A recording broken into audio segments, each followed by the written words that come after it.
In the last episode, we walked through Via Dolorosa in the Old City of Jerusalem, which led us to the Garden of Gethsemane, where Jesus spent his last hours before he was taken to the cross. Wow, this is incredible. The Jerusalem mini-series continues as we descend into one of the spiritually darkest places on earth, the Valley of the Shadow of Death.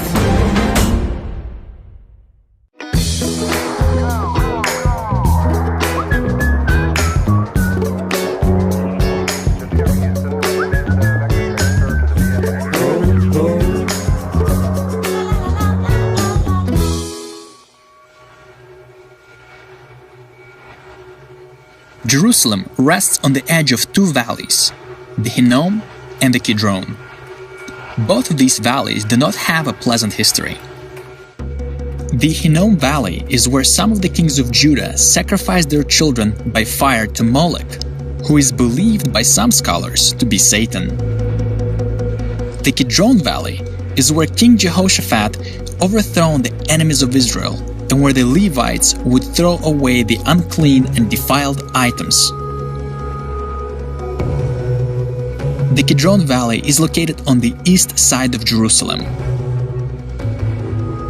If we exit Via Dolorosa Street through the Lion's Gate and walk a few minutes east, we'll find ourselves in the Valley of Kidron.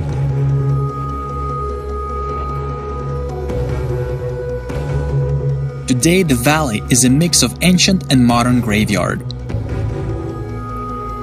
Since many Jews believe that they will be resurrected when the Messiah will come through the East Gate, they are willing to pay big money to be buried as close to the gate as possible, so they could be the first to enter the new kingdom.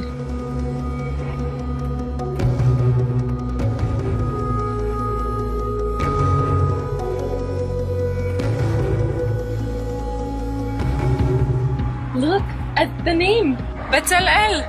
Yeah. Bezalel. And next to him, Yeshua. Yeshua David, the daughter of salvation in the feminine form, and David. Yeah. We are in the famous Jewish cemetery of Jerusalem. You can see, you can't really see the end of the cemetery.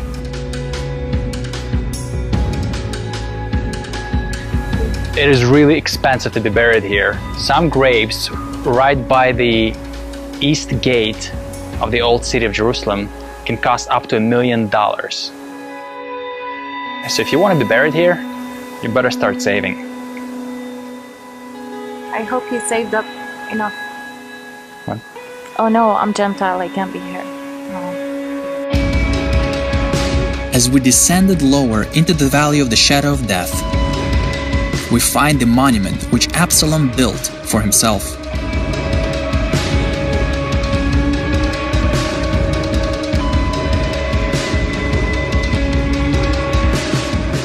Throughout generations, the Jews had an interesting custom to bring their children here and have them throw rocks at the monument, as a reminder to what happens when you disobey God.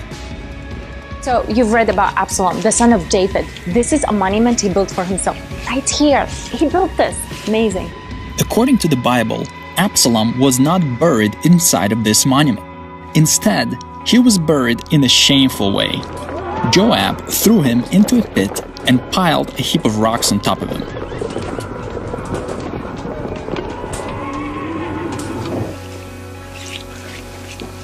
There's no door. Today the monument is sealed, but in the early 20th century, they were able to get inside and find an inscription from the 4th century. This is the tomb of Zechariah, the martyr, the holy priest, the father of John. Could this really be the tomb of John the Baptist?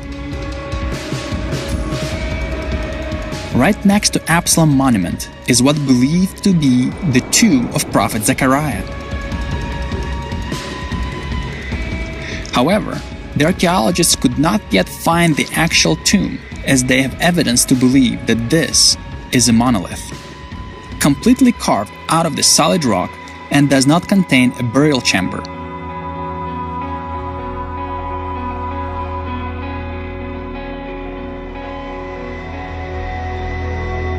So these are burial caves and monuments from the time of the Second Temple. That's how far back it goes.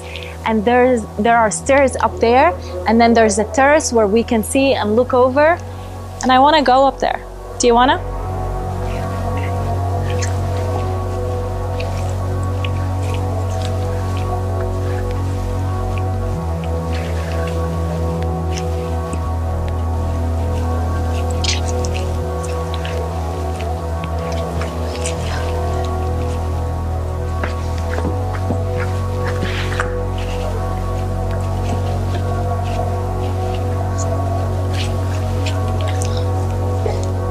These people must be special, buried right here.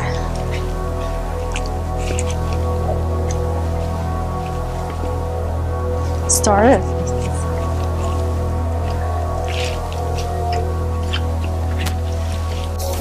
Wow.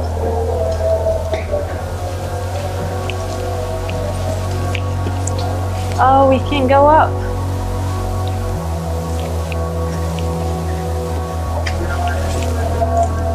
Oh, wow. Look.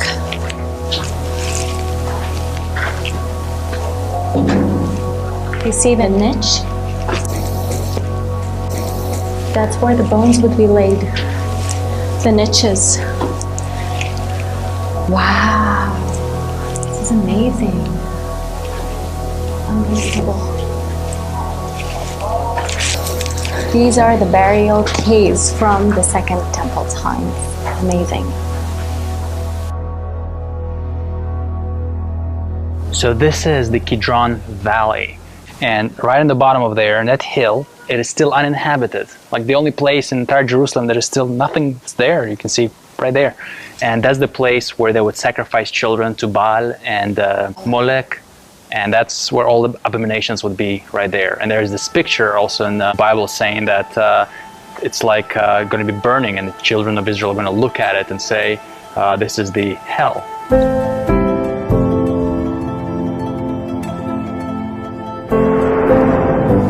And what's interesting is the word hell in Hebrew, that's Gehenom. And Gehenom comes from Gehenna or Gehenna. And that's this valley, the name of this valley. That's where it comes, the word hell.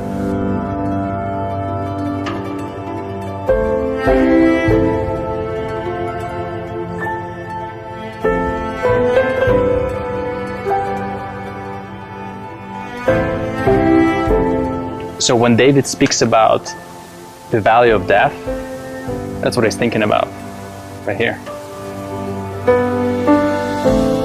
During the rebellion of Absalom, King David fled Jerusalem through this valley. Though I walk through the valley of the shadow of death, I will fear no evil. For you are with me, your rod and your staff, they comfort me.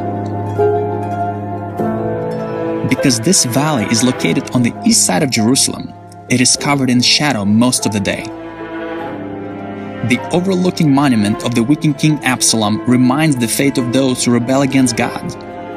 The burial caves scream death, and the adjacent valley of Hinnom points to the eternal lake of fire. So it makes sense for David to write these words as he fled from Absalom. But it even makes more sense to apply it to Jesus. When Jesus was captured in Gethsemane, he had to actually walk through this valley and into Jerusalem.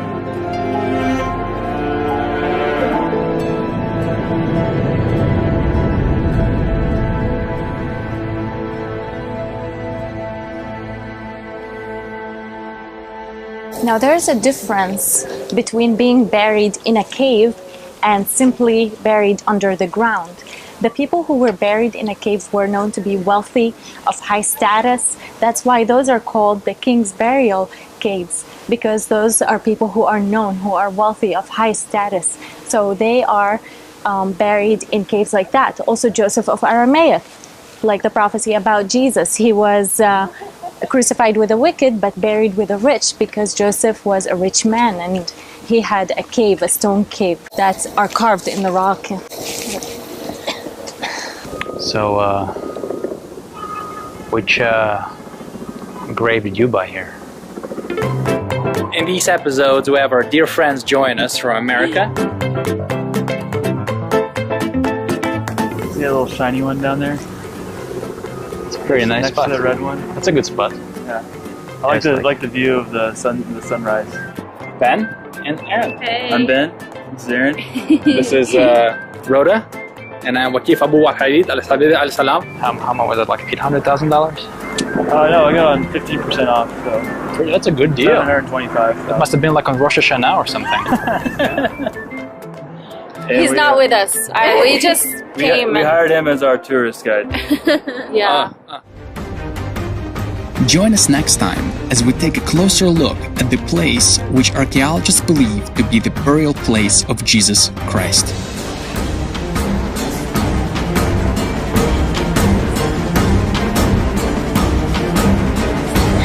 Okay, let's join the line.